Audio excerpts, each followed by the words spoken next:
Hello students, स्वागत है एक बार फिर से आप सभी का आपके अपने यूट्यूब चैनल विष्णु सर में। देखिए, आज की वीडियो में हम चर्चा करेंगे 8 ग्रेड अभ्यास पुस्तिका के अंतर्गत कक्षा 7 में हम संस्कृत विषय में आज द्वितीय पाठ कालबोध का संपूर्ण हल करेंगे। यहाँ पर तो देखिए, यहाँ पर हमें द्वितीय पाठ से बहुत कुछ सीखने को मिलेगा, तो हमें अच्छे से समझना है, सीखना है। यानी कि ऐसा नहीं हो कि हम केवल प्रश्नों के उत्तर उतारने में लगे रहें। तो देखिए, हम सबसे पहले थोड़ा सा पाठ को समझेंगे। देखिए, काल बोध इसके अंतर्गत पूरा हमें काल का जो बोध होगा वो इस पाठ के माध्यम से पूरा होगा। तो देखिए, थोड़ा सा जो दे रखा है यहाँ पर संक्षिप्त में उसके बारे में समझते हैं। यहाँ पर दे रखा है सब शिष्य कहते हैं कि सप्ताहे कति दिनानि भवन्ति। शिष्य गुरु से कहते हैं कि सप्ताह में कितने दिन होते हैं।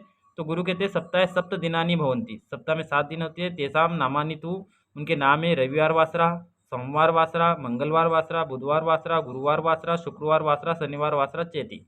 इस प्रकार ये 7 दिन होते हैं। फिर आगे शिष्य पूछते हैं गुरु से कि वर्षे कति मासा भवन्ति, वर्ष में कितने माह होते हैं। तो गुरु कहते हैं वर्षे द्वादश मासा भवन्ति, तेषाम नामानि तु, वर्ष में 12 माह होते हैं। उनके नाम है चैत्र, वैशाख, ज्येष्ठ, आषाढ़, श्रावण, भाद्रपद, अश्विन, कार्तिक, मार्गशीर्ष, पौष, माघ, फाल्गुन, चेती। इस प्रकार ये 12 माहों के नाम है। सभी को ये माह कंठस्थ होना चाहिए। जो हमारे हिंदू पंचांग के अनुसार ये 12 माहों के नाम है। फिर शिष्य पूछते हैं कि तृतीया कति भवन्ति, तिथि कितनी होती है। तो यहाँ पर गुरु बताते हैं प्रतिपक्षम तृतीया पंचदश भवति। जो तिथि होती है प्रत्येक पक्ष में 15 तिथि होती है। कौन कौन सी? प्रतिपदा, द्वितीया, तृतीया, चतुर्थी, पंचमी, षष्ठी, सप्तमी, अष्टमी, नवमी, दसवीं, एकादशी, द्वादशी, त्रयोदशी, चतुर्दशी, पूर्णिमा या फिर अमावस्या।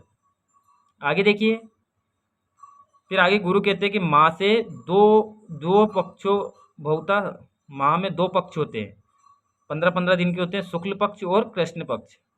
शुक्ल पक्ष पूर्णिमा, कृष्ण पक्ष अमावस्या। शुक्ल पक्ष पूर्णिमा के दिनों में होते हैं और कृष्ण पक्ष अमावस्या के जो 15 दिन होते हैं उनमें होते हैं। शुक्ल पक्ष चंद्र क्रमशः वर्धते, जो शुक्ल पक्ष होता है वो पूर्णिमा में होता है, तो पूर्णिमा के दिनों में चंद्र बढ़ता है। पूर्णिमाया सा पूर्णता प्राप्त होती, और पूर्णिमा के दिन चंद्रमा पूर्ण होता है। स पंचदशा भी कला भी पूर्णा भवती, और ये 15 दिनों में वो जो चंद्र की 9 कला होती है वो पूरी होती है। कृष्ण पक्ष च क्रमशः क्षय प्राप्त होती, और जो कृष्ण पक्ष होता है अमावस्या के दिन होते हैं उसमें चंद्रमा का क्षय होता है, धीरे धीरे घटता है। और प्रतिदिन तस्या एका कला क्षयते, और प्रतिदिन वो कला का क्षय होता है। और अमावस्यायाम सा पूर्ण रूपेण लुप्ता भवती, और अमावस्या के दिन पूरी तरीके से चंद्र लुप्त हो जाता है। आगे देखिए, शिष्य पे कहते हैं कि वर्षे कति ऋतु भवन्ति, वर्ष में कितनी ऋतु होती है। तो गुरु कहते हैं चैत्र वैशाख, जो चैत्र और वैशाख माह होते हैं इनमें वसंत ऋतु, ज्येष्ठ और आषाढ़ में ग्रीष्म ऋतु, श्रावण और भाद्रपद में वर्षा ऋतु, अश्विन और कार्तिक में शरद ऋतु, और मार्गशीर्ष और पौष में हेमंत ऋतु, और फाल्गुन में शिशिर, एवं षड ऋतु भवन्ति। इस प्रकार 6 ऋतु होती है। कौन कौन सी? वसंत, ग्रीष्म, वर्षा, शरद, हेमंत, शिशिर। आगे कहते हैं शिष्य एकदशता विसंति पर्यंत संख्या गणे, मतलब 11 से लेकर विसंति मतलब 20 तक की संख्या गिनो। तो देखिए, इस प्रकार हमने पाठ को अच्छे से समझा, प्रश्नों के उत्तर देने में बहुत आसानी होगी। यहाँ पर पूछा गया ऋतु भवंती, प्रश्न पहले में कितनी ऋतु होती है। तो हमने अभी पढ़ा था कि 6 ऋतु यानी कि 6 ऋतु होती है। फिर चंद्र पूर्णता प्राप्त होती, चंद्र पूरा कब दिखाई देता है। तो पूर्णिमायाम, यानी कि जो पूर्णिमा के दिन चंद्रमा पूरा दिखाई देता है। अगला देखिए, का गोलाकार विद्यते, यहाँ पर एक पदेन में उत्तर लिखना है हमें। तो यहाँ पर का गोलाकारा विद्यते, तो पृथ्वी गोलाकारा विद्यते, तो हमें केवल पृथ्वी लिखना है एक पद में। फिर अगला प्रश्न है चौथा, सूर्य कश्याम दिशि अस्तम गच्छति, सूर्य किस दिशा में अस्त होता है। तो सभी को ज्ञात है कि सूर्य पश्चिम दिशि यानी पश्चिम दिशा में अस्त होता है। वर्षे कति ऋतुआ भवन्ति, वर्ष में कितनी ऋतुएं होती है। तो वर्ष में 6 ऋतु होती है, यानी कि 6 ऋतुएं होती है। प्रश्न नंबर 6 देखिए, पूर्णिमा कस्मिन पक्षे भवति, पूर्णिमा में कौन सा पक्ष होता है। तो देखिए, शुक्ल पक्ष होता है, और अमावस्या में कृष्ण पक्ष। तो याद रखना है हमें, पूर्णिमा कस्मिन पक्षे भवति, तो शुक्ल पक्ष।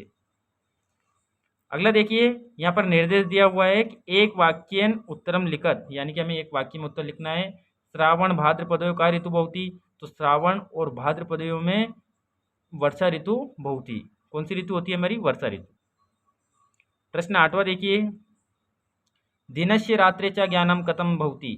दिन और रात्रि का ज्ञान हमें किससे होता है? तो दिनस्य रात्रेचा ज्ञानम सूर्यस्य भवति, हमें सूर्य से उदय और अस्त होने से दिन और रात्रि का ज्ञान होता है। प्रश्न नंबर 9 देखिए, प्रतिदिनम कस्य एका कला क्षेते। प्रतिदिन किसकी कला का क्षय होता है? तो प्रतिदिनम चंद्र एका कला क्षेते, यहाँ पर हमारा चंद्र जो होगा उसकी कला का क्षय होता है। अगला प्रश्न देखिए, प्रश्न नंबर 10वां। देखिए प्रश्न नंबर 10वें में दिया हुआ है कि प्रतिपक्षे कति तिथियां भवंती।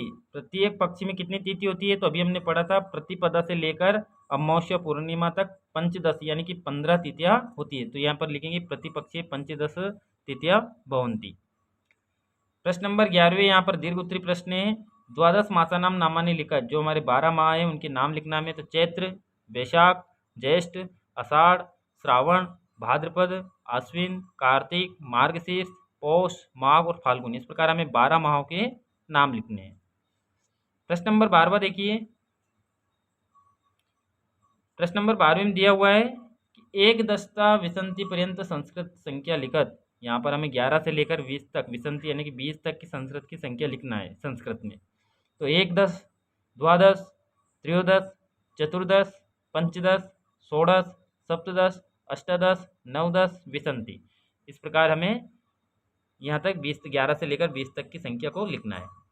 अंतिम प्रश्न देखिए, प्रश्न नंबर 13वां 12वीं का खा है कि क्रमानुसार ऋतुनामानी लिखत। हमें क्रम के अनुसार इन ऋतुओं के नाम लिखना है। तो ग्रीष्म ऋतु अगर से स्टार्ट होते हैं तो ग्रीष्म ऋतु के बाद में वर्षा ऋतु आती है, वर्षा ऋतु के बाद में शरद ऋतु, शरद ऋतु के बाद में हेमंत, हेमंत के बाद में शिशिर और शिशिर के बाद में वसंत। फिर यही क्रम चलेगा, फिर ग्रीष्म ऋतु, फिर वर्षा ऋतु, शरद ऋतु, ये क्रम हमारा चक्र चलता रहेगा। अब देखिए हमें माह भी याद रखना है। ग्रीष्म ऋतु कौन से माह में होती है? तो यहाँ पर ज्येष्ठ आषाढ़ जो माह होते हैं उसमें ग्रीष्म ऋतु होती है। वर्षा ऋतु तो श्रावण और भाद्रपद में वर्षा ऋतु होती है। कार्तिक और अश्विन में शरद ऋतु होती है। इसी प्रकार हम आगे भी हेमंत, शिशिर, वसंत, इन सभी ऋतुओं के 2-2 माह के अंतर्गत आएंगे। तो देखिए इस प्रकार हमने अच्छे से अध्याय 2 जो हमारा कालबोध था उसका संपूर्ण हल किया। वीडियो अगर अच्छी लगी हो तो लाइक कर रहे, चैनल को सब्सक्राइब कर ले, जिससे हमारी आगे की वीडियो भी आप तक पहुँचती रहे। Thank you.